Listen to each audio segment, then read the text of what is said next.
So at this point, it's no surprise that Valby is arguably one of the best Descendants in the entire game, at the very least top 5. And with the recent release of Ultimate Valby, I thought it was about time that we make a Valby build. Now Valby is a pretty awesome Descendant. First off, she's one of the best casters in the game, given the ability to deal crazy amounts of AoE damage, taking down any enemy in her path. She's also one of the best gold farmers in the entire game, from the infamous Valby Run, which is still really damn good to this day. And most importantly, if you build her correctly, she has some of the best buffs for teammates, giving them insane amounts of crit for their skills and for their weapons, while also giving some insane skill duration and firearm trigger rate. Valby is an amazing Descendant that almost every player should be building. Let me show you my S tier Ultimate Valby build. Alright, so we are on the actual Descendant breakdown, and quickly let's go over her skills. I'm sure most of you know her, but let's quickly go over it. Alright, so first things first, we're going to be talking about her passive, and what this does is whenever you're standing on water, it just reduces the cost of your mana for like the skill that you cast by 30%. What I typically like to do is like to use a low mana costing skill, because her MP cost is really high, as you can see here, 36, 48, 50, and then we have 40, so it costs a lot of skill, like a lot of mana to really cast her skills. So I would usually lead with Bubble Bullet, which will, you know, let down the water, and it will make the next cast of something, as long as you're standing on top of it, be less, and you will actually end up saving on mana. So that's kind of how this works, and you kind of want to, you know, take advantage of that. Her next skill is called Bubble Bullet, and it just fires out a projectile that will do like multiple puddles in a straight line, and it does some decent damage, and it will put the laundry effect on enemies that actually comes in contact with the actual bubble bullet itself. And if they stand on the puddles, they'll get laundry effect, and this laundry effect will actually reduce their electrical resistance as well as their non-attribute resistance, making her some pretty good synergies for characters like Bunny, weapons like the Thunder Cage, or even just other non-attribute Descendants. So her kit inherently is actually really good. Next we have Plop Plop, and what this does is she just goes to the ground and teleport. This is a really good skill because when it leaves water on the ground where she actually casts, and then it will leave water on the location that she lands, meaning you have like 2 areas of coverage. I tried to use this to, like, you know, cover allies and give them the water buff, because the water buff is actually really valuable when you're using supply moisture, which is going to be our primary thing in this build. Keep in mind, if you do hit like some of the smaller enemies with this, if you knock them down, you'll actually get a lower cooldown on this, so it's a really nice bonus. Next we have Cleanup, and this is a very cool skill, I think one of the better skills in the game. And what this does is it makes you go to like this liquefied state, and then it will leave a trail of water on the ground. When enemies walk through it, it will basically deal damage to them, and once again inflict laundry on them. You can't cast spells in this skill, and you can't like jump out of it. You can cancel it inherently if you want to, but you actually can just, like, you know, leave it down on the ground and move around and pass through opponents, stuff like that, which is really good. On top of that, you actually get some damage reduction whenever you're in this mode, as well as you have 2 charges, making this a really usable skill, and you'll see a lot of Valbys be able to keep this permanently up with enough cooldown and a duration. Really powerful skill. Finally, we have Laundry Bomb, and what this does is she pull out a unique weapon, and this will pretty much pull enemies into this Laundry Bomb, and then it will deal some damage. The most important thing to note about this ability is whenever you have an enemy inflicted with laundry, what this does is no matter where they're at on the screen, it will pull them into the laundry. So let's say, for example, an enemy's on the left side, and you throw this down and you pull out your Laundry Bomb, and then you shoot it somewhere else. It will actually pull them from that direction no matter where they are, and pull them, well, I'm sure there's probably a range, but it'll pull them from that area, as long as they have that effect on them, into the bubble, making her a pretty damn good grouper. Typically, I don't take advantage of this because I think her spells are really good overall and they do good damage, but that is the basics of Ultimate Valby. Now, before we jump into the mods, check this out. Let's talk about today's sponsor though, Blazing Boost. Blazing Boost provide the gaming world with professional gaming services. They offer tons of farming options like weapons, hyper shards, reactors, and just short of everything any player could want. For an added extra peace of mind, they have over 35,000 reviews over on Trustpilot, which comes as no surprise since Blazing Boost has been in the gaming industry since 2012. If you're looking to get connected with the pro and save yourself some time and a bit of extra cash, use my code Fervor8 to get 8% off on any order. Do shout out to Blazing Boost for supporting the channel. Link in the description and the pinned comment. Check them out. Alright, so we are on the build section of the video, and keep in mind that I'm going to be giving you 3 builds: a Valby Run build, a bossing build, as well as a mobbing build. Keep in mind I can't like perfect the build because The nature of the way the first Descendant works is they share all the slots. I can't make a second Descendant, and I can't like add multiple slots across the tabs. So I tried to fit them in a way that makes sense, but I'll just tell you what you would put otherwise. There's like 1 or 2 mods that will swap out if we're going for a more optimal build. But yeah, that's just the nature of the first Descendant. Nothing I can do about that until they like add that update. Now, first off, Valby Run. Valby Run is still one of the, if not the best gold farming locations. I know people like to say Kuiper blocking mine is. Pretty sure it's not. From what I can see from the testing that I know, Valby Run is still by far the best gold thing to do. So if you are looking for some gold, Valby Run is going to be ideal for you to continue to do. Anyway, let's go over the build. We do not have a skill module. The reason why we don't have a skill module is because we want to get the water intake buff, which gives us MP cost reduction, which is actually really good for Valby Run, so you can maintain your mana, which is very important. We're using kicking. This is interchangeable in what you desire.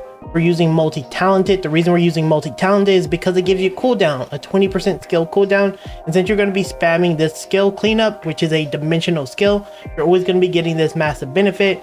And seeing that our cooldown's already at 52%, you'll be at 72% skill cooldown with a sizable amount of skill duration, which is 45%, meaning you'll be able to maintain Valby Run very consistently with no problem.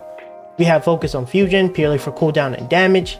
Time distribution for some skill cooldown once again, in HP. We lean into HP with this build because we really want to stay healthy and while we're doing it, because shields are okay, but HP is more valuable. Focus on non-attribute. Once again, we want some damage so you can actually kill, because you do want to be like capable of killing. And once again, cooldown. Nimble fingers, cooldown, self-explanatory. And then we go with skill expansion for the range, because we want to cover the whole area with water and make sure nothing like doesn't get ticked. And then skill extension for duration, so we can keep it going. I went with double HP here because I want to make sure that I stay alive, because HP is more valuable in my opinion for Val, because she doesn't get the best shield scaling. I think HP is fine. And then battle stamina has skill duration, making it so you can maintain it. I'll quickly show you my Valby Run, and then you'll just hypothetically run in a circle. Yada yada yada. We are doing the circle thing. And as you can see there, we're able to fully maintain it. This isn't a circle, but you know what I mean. We'll always make sure we'll always have the buff, and we'll be doing good damage, and you'll always be able to do it. So if you're a Valby runner, this is efficient Valby Run build. And yeah, you can keep it going. So really good. Moving on to the bossing build, we're going to be using one of my favorite Descendant modules in the entire game called Supply Moisture. What this does is, while you're on water, increase firearm crit hit rate, skill crit hit rate, and skill duration, and firearm attribute trigger rate, but the reduction of your MP is not applied when you're standing on water. That's a more than fair trade-off because we actually cover for it. But basically what this does is, whenever you or allies are standing in the water, which you should be able to pretty much get on your allies, you'll be getting all these buffs, which are pretty insane. Just looking at the build, just want to show you the water, how it looks in terms of the range that you have. As you can see here, we easily covered the whole arena. So if you are playing with allies, even if they're not like paying attention, like most aren't, you should be able to cover their, cover them, so that you can pretty much give them all the water and give them the buffs, seeing that we have it. Quickly going over the modules, we're going with Skill Insight. The reason why we're going with Skill Insight is, as you could probably see, we have some pretty sizable range, and she still does some skill damage. You want water on the ground, and being able to deal some damage is actually pretty, in my opinion, at least pretty good. You could swap this out with something else, because sometimes she can be a little bit enragey when it comes to what she does, but you probably won't throw this on the boss. You'll probably put it on the ground so that you can kill minions or killing like the spawn mobs. And the reason why you want to kill spawn mobs is because the MP collector here. When you're defeating an enemy, instantly recover 12.2% of max MP at a 17% chance, And this is going to be the way to sustain it, since you're losing some of the mana from, using Supply Moisture. Having the ability to, be able to just make sure that you, crit a lot or get a crit is really good. As you can see there, we're getting some crits on it, and it could, in theory, help just like kill things much faster. But yeah, that's why we're using it. We want to make sure that we can crit and possibly help us get the kills, because teammates sometimes do kill, and you kind of want the mana because we're mana hungry. Keep in mind, you could go HP collector if you're trying to like sustain a little bit more, because we don't have high shields. We have good HP but not high shields. Next, we have Frugal Mindset. Frugal Mindset is going to reduce the skill cost and it's going to give you more range. Again, I really want to make sure we cover the battlefield so allies can have the ability to get the buff, and having the range is most important. You're not really a caster build, but you do, take advantage of it. Next, we have Nimble Fingers for cooldown, skill expansion for range. We're going to get increased defense because she is going to be a little bit more vulnerable. I think when Valby's fully leveled up, I just put a cat in so her defense is not representative of what it should be. She has close to 30k defense as well as 8,000 HP. It's a lower on the HP, but that's fine because we do want to proc Annihilation anyway. Next, skill extension, because again, we want some more duration on it so it can stay on the ground as long as possible. Increase HP to stay alive, and then we're using Shot Focus. This mod can only be gained whenever you lose or whenever you basically combine modules. I got it from combining my C modules, and that's how I got it. It took me about, less than like 75 combines or something. Your result may vary, so keep that in mind. But this is going to be the only thing that loses our skill power modifier, but we get a lot of firearm attack, and this is a firearm build, so it's really important. As you can see, the water stays for a good amount of time, and as we're shooting, we're doing some pretty atrocious crits with her because, well, she's a critting machine, and this is the beauty of it. If the NPC stop moving, you can see we're just critting constantly with this build, and we can just continue to maintain it. It's really nice. Look at the duration, it's really good. We're just dealing tons of damage, and now it's finally gone. Finally, for the mobbing build, we're using Supply Moisture once again because it does give skill crit, and for the most part, whenever you're mobbing, you're going to be using your skills. We're not going to make too many major changes compared to the previous bossing build. We're going to be leaning a little bit more into skills. So Supply Moisture, of course. We have the Skill Insight once again, which is going to be really nice for the crit. We're going to be using Skill Concentration this time because we do want crit damage. Seeing that Supply Moisture actually gives us a ton of skill crit, we don't really need to build any more skill crit based mods. We just need to enable our range and duration and stuff like that, and cooldown to just pretty much keep the uptime as much as possible. We're going to be going with Nimble Fingers. This is going to give us some more cooldown to maintain the uptime, followed by non-attribute bonus since everything's the non-attribute skill. And then we're going to go with Focus on Dimensional because once again, we're going to be using these two skills most to deal our damage. Bubble Bullet's great, but I feel like I get more damage out of these. That's why we're using Focus on Dimensional. You would probably need to put a slot in something else, maybe slot in, it's really hard. I can't tell you, I can't recommend a slot to slot in because if you do, it'll mess up one of the other builds, which is kind of the problem I'm having right now. So I would say slot in something to add in, but you can't because you won't be able to do all the builds properly without it. It's just nature of the game. But skill concentration, skill extension for more duration, skill expansion for more range, HP, battle stamina again for more duration and HP. You don't need this one necessarily, but once again, I only have a C slot and I can't really do anything about that. And then for our X slot, you can go one of two things. You can go mana, just like in our bossing build, MP Collector, you can go that. Or you can go Decimator, which I keep deleting this one, so I haven't been able to level it up. But whenever you defeat an enemy inflicted with debuff, you inflict laundry on your enemies, which you're going to be able to do really easy with Valby. You're going to get some skill power modifier for each enemy that you defeat. That's going to scale obviously, and you can stack up to 10 times. And you can keep this buff going for a long time, giving yourself some pretty sizable skill power modifier. This ends up stacking up to a ton of damage, so this is actually a really solid slot for her mobbing build. If you want to slot that in, you could in theory, hit this with a kata on your melee attack, which I didn't do because I don't want to hyper invest into her just yet because I have other descendants. But you could hit that with a 5, and then you can put the Decimator here, or you can just take battle stamina out and find something else.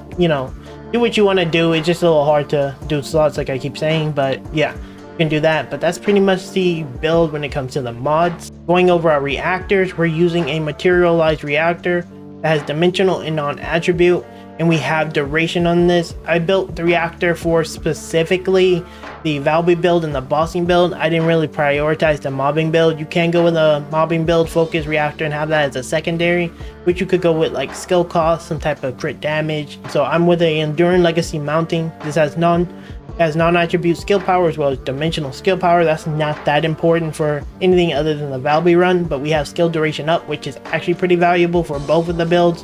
And then we have dimensional skill power, power boost, once again giving some okay damage. For our external components, we're using the Annihilation set. The reason for this is skill duration. Keep in mind we don't have a lot of shield naturally. We'll have like, I don't know, 100 shield or something, so you will bleed into your HP.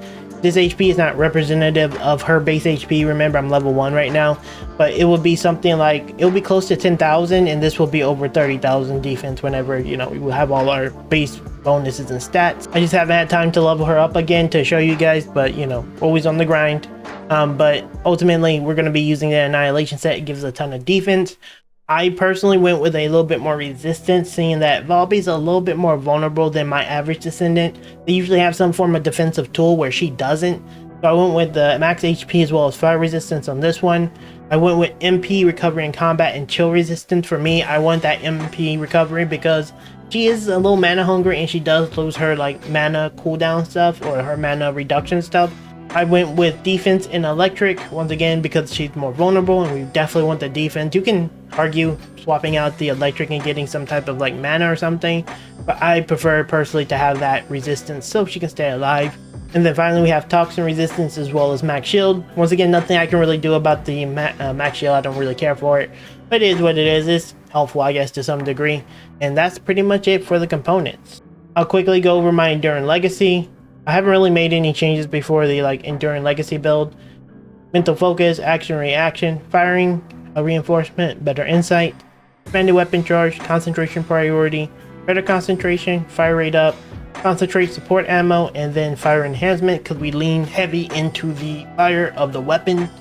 And there you have it. That is my S tier Valby build. Valby is one of those Descendants that, in my opinion, is a top 5 Descendant that being able to farm gold is like super invaluable with her. Being a really solid team player and being able to get a pretty insane crit buff is pretty nice. And she's one of the more unique Descendants in the game. So I'm a massive fan of her and I like to see how content evolve to really enable her because I do see some potential like shenanigans with her in the future. With that said guys, that's gonna be it for this one. Let me know what you think about the build, some things you would change, what you think is better. Also let me know what Descendant you would like to see next because I am grinding out pretty much every Descendant. I have them all, so you know I can make a build for all of them. And yeah, let me know what you think. Thanks for watching, and I'll see you in the next one very soon.